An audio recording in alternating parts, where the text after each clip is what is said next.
Angela نے جواب دیا۔ میں ابھی کھڑکی کے سامنے کھڑی انہیں ہی دیکھ رہی تھی۔ مجھے شک ہو رہا تھا کہ میں شاید کوئی خواب دیکھ رہی تھی۔ اینجلا نے کہا، اگر تمہیں یہ علم ہو کہ اس وقت کہاں ہیں تو تم یہ کہو کہ ہم جاگتے میں بھی ایک خواب دیکھ رہی ہیں۔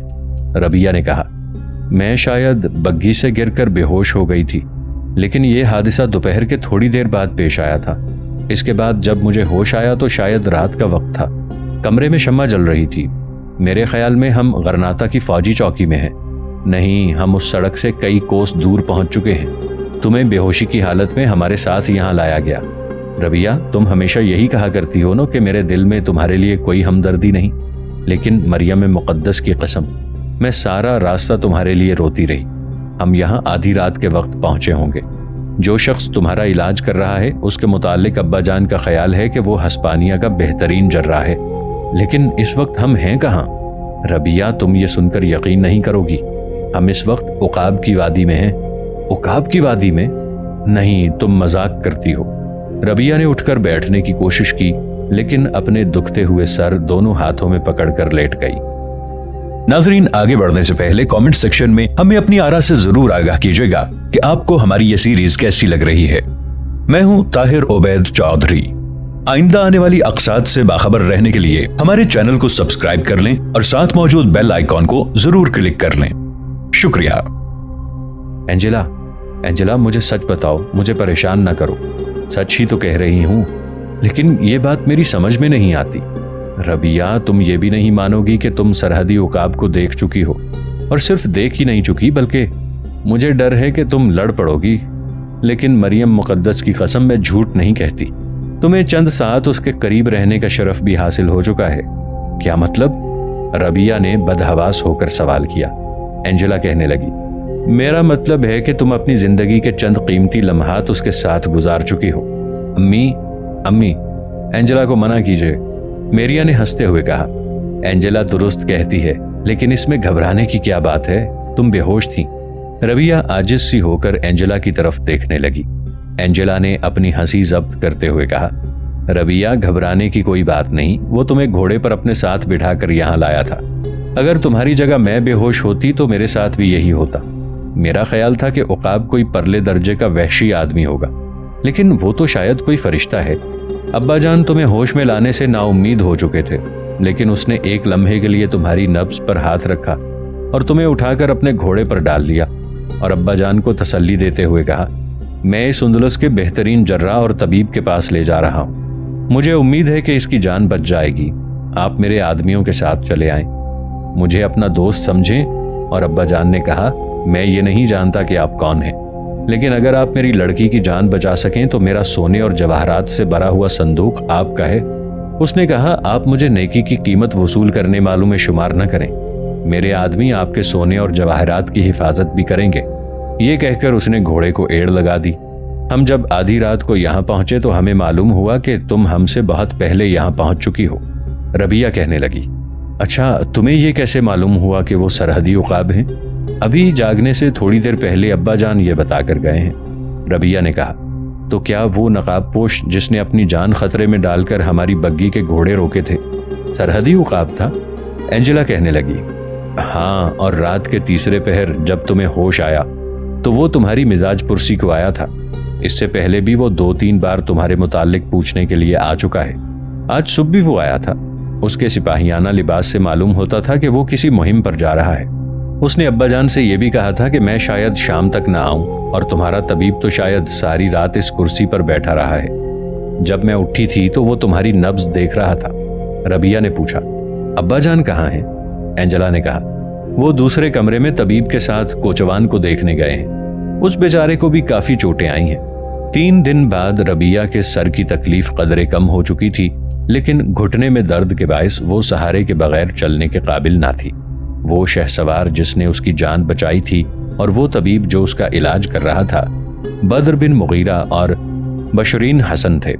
ابو داؤد اس بات پر حیران تھا کہ سرحدی عقاب ان کی مدد کے لیے اچانک وہاں کیسے پہنچ گیا۔ گزشتہ 3 دن میں اس نے بدر بن مغیرہ کے سامنے فرڈیننڈ اور اس کے حکام کے مظالم کی داستانیں بیان کر کے کسی حد تک اس کا اعتماد حاصل کر لیا تھا۔ نماز جمعہ کے بعد اس نے بدر بن مغیرہ کے ساتھیوں کے سامنے ایک پرجوش تقریر کی اور اندلس میں عیسائیوں کے محکوم مسلمانوں کی تباہی کی اس قدر دردناک تصویر پیش کی کہ سامعین پر رقت طاری ہو گئی۔ پھر اس نے اندلس میں مسلمانوں کے ماضی کی روح پرور داستانیں سنائیں، بدر بن مغیرہ اور اس کے ساتھیوں کی جنگ آزادی کی دل کھول کر تعریف کی، اور اختتام پر یہ کہا، ہمیں اپنے مستقبل کے متعلق کوئی غلط فہمی نہیں ہونی چاہیے۔ اگر ہم نے متحد اور منظم ہو کر فرڈیننڈ کے خلاف فیصلہ کن جنگ نہ لڑنے کا فیصلہ نہ کیا تو ہم آہستہ آہستہ مٹا دیے جائیں گے۔ تمہارے لیے میرا یہی پیغام ہے کہ بزدلی کی زندگی سے بہادری کی موت بہتر ہے، اور یہی پیغام میں اہل غرناطہ کے پاس لے کر جا رہا ہوں۔ مجھے یقین ہے کہ ابو الحسن ہماری مظلومیت کا حال سن کر دشمنان اسلام کے خلاف جہاد کا اعلان کرنے میں تاخیر نہیں کرے گا۔ تقریر کے بعد جب وہ بدر اور بشیر کے ساتھ اپنی قیامگاہ کی طرف واپس آ رہا تھا تو بدر بن مغیرہ نے کہا، مجھے یقین ہے کہ غرناطہ میں رہ کر آپ مسلمانوں میں ایک نئی روح پھونک سکیں گے۔ ابو داؤد نے مغموم لہجے میں جواب دیا، میں اپنا فرض پورا کروں گا، لیکن لوگ ایک اجنبی کی باتوں پر زیادہ توجہ نہیں دیا کرتے۔ بشیر نے جھجکتے ہوئے کہا، اگر آپ برا نہ مانیں تو میں ایک سوال پوچھنے کی جرت کروں؟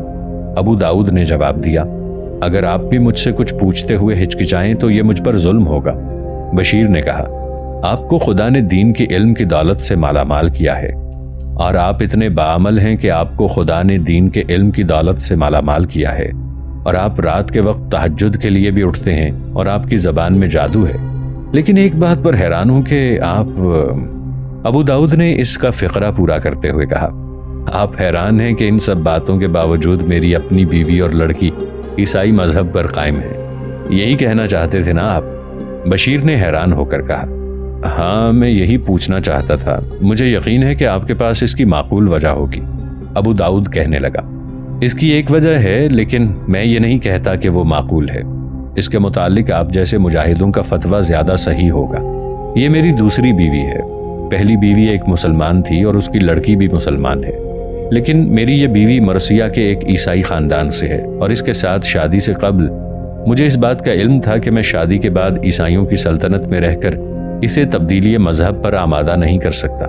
اس کے باوجود میں نے اس کے ساتھ اس لیے شادی کی کہ میں عیسائیوں کی حکومت میں ایک آزاد خیال مسلمان سمجھا جاؤں۔ میں اپنی قوم کی مظلومیت اور ذلت برداشت نہیں کر سکتا تھا، میں انہیں ایک انقلاب کے لیے آمادہ کرنا چاہتا تھا۔ میں نے عیسائی بیوی کو اپنے لیے ڈھال بنایا، آج تک میں نے اپنے مقاصد اس پر ظاہر نہیں ہونے دیے، یہاں تک کہ وہ بھی مجھے اندلس کے ان ہزاروں مسلمانوں سے مختلف خیال نہیں کرتی جو مذہب سے بہت دور جا چکے ہیں، بلکہ اپنے ہم مذہبوں میں جا کر وہ یہ کہتی ہے کہ میں اسلام کی نسبت عیسائیت سے زیادہ قریب ہوں۔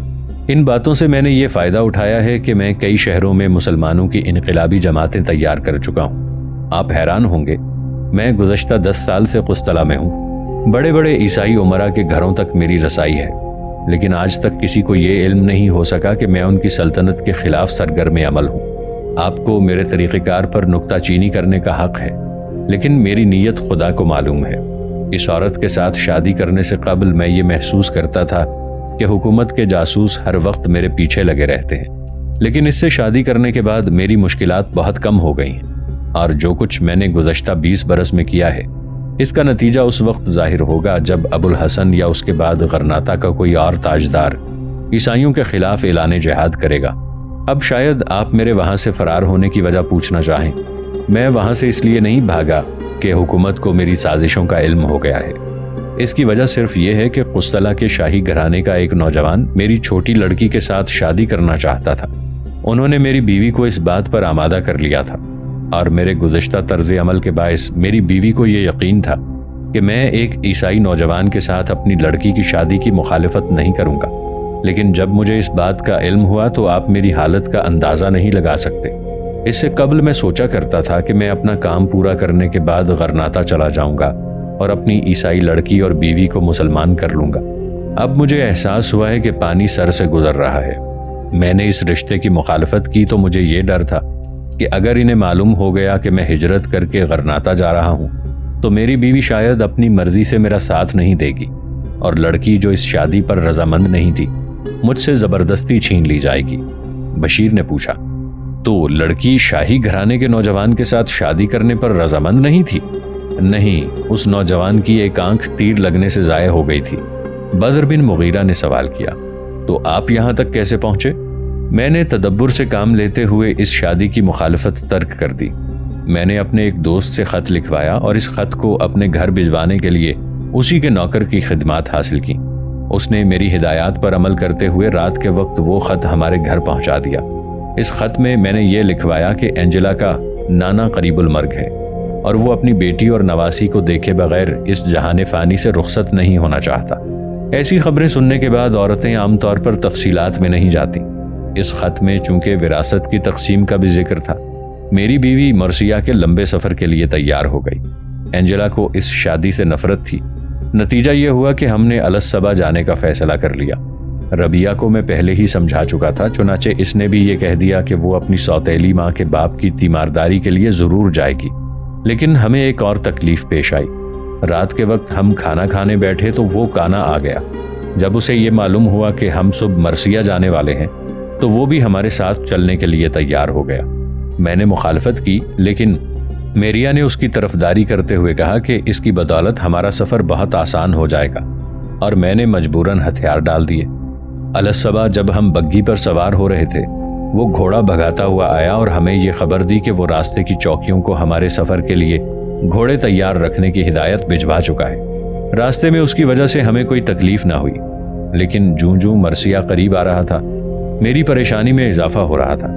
اس کا گھوڑا ہر وقت ہماری بگھی کے آگے پیچھے رہتا تھا۔ بگھی کا کوچوان ہمارا پرانا نوکر تھا اور اسے میرے ارادے کا علم ہو چکا تھا۔ اس نے مجھے مشورہ دیا کہ اس شخص سے جان چھڑائے بغیر ہمارا غرناطہ پہنچنا ناممکن ہے۔ چنانچہ میں ایک تلخ فیصلہ کرنے پر مجبور ہو گیا۔ ایک دوپہر جب میری بگھی میں اونگتے اونگتے اینجلا کی گود میں سر رکھ کر سو گئی تو میں نے اینجلا سے کہا کہ اینجلا، تمہیں معلوم ہے کہ میں تمہیں کہاں لے جا رہا ہوں؟ اس نے جواب دیا کہ آپ ہمیں مرثیہ لے جا رہے ہیں، اور کہاں؟ میں نے کہا کہ میں تمہیں اس شخص سے بچانا چاہتا ہوں اور اس مقصد کے لیے میں مرثیہ کی بجائے غرناطہ جا رہا ہوں۔ اس نے آنکھوں میں آنسو بھرتے ہوئے کہا کہ ابا جان، اس کے ساتھ شادی کرنے کی بجائے میں موت کو ترجیح دوں گی۔ میں اس سے بچنے کے لیے ہر جگہ جانے کو تیار ہوں۔ میں نے کہا، یہاں سے تھوڑی دور آگے غرناطہ کی سڑک ہے، اس سڑک سے وہ سڑک الگ ہوتی ہے، لیکن یہ تو سائے کی طرح ہمارے پیچھے لگا ہوا ہے۔ اگر ہم نے راستہ بدلا تو اگلی چوکی پر ہمیں یہ روک لے گا۔ اس سے چھٹکارا حاصل کرنے کا صرف ایک راستہ ہے۔ اینجلا نے کچھ سوچ کر کہا کہ ابا جان، وہ اس وقت ہمارے پیچھے ہے، آپ کے پاس کمان ہے اور آپ تیر چلانا جانتے ہیں۔ میں نے کہا کہ مجھے تمہاری ماں کا ڈر ہے۔ اس نے کہا کہ امی جان تو سو رہی ہیں، آپ جلدی کیجئے۔ میں نے پچھلی کھڑکی سے جھانک کر دیکھا تو وہ کوئی 50 گز دور تھا اور ایک فحش گیت گاتا آ رہا تھا۔ میں نے کوچوان کو بگھی کی رفتار کم کرنے کا حکم دیا۔ جب ہمارے درمیان فاصلہ تھوڑا رہ گیا تو میں نے تیر چلا دیا اور ساتھ ہی کوچوان کو بگھی تیز کرنے کی ہدایت کی۔ وہ تیر کھا کر گھوڑے سے نیچے گر پڑا، تاہم مجھے ڈر تھا کہ اگر وہ زندہ رہا تو فوراً سارے اندلس میں ہماری تلاش شروع ہو جائے گی، اس لیے میں نے پوری رفتار سے اپنا سفر جاری رکھا۔ جب میریا کی آنکھ کھلی تو اسے ہم نے بتا دیا کہ وہ آگے نکل گیا ہے، اور اس کے بعد ہم نے اسے یہ معلوم نہیں ہونے دیا کہ ہم راستہ بدل چکے ہیں۔ لیکن سرحد کی آخری چوکی عبور کرتے ہی مجھے اپنے پیچھے چند سوار دکھائی دیے۔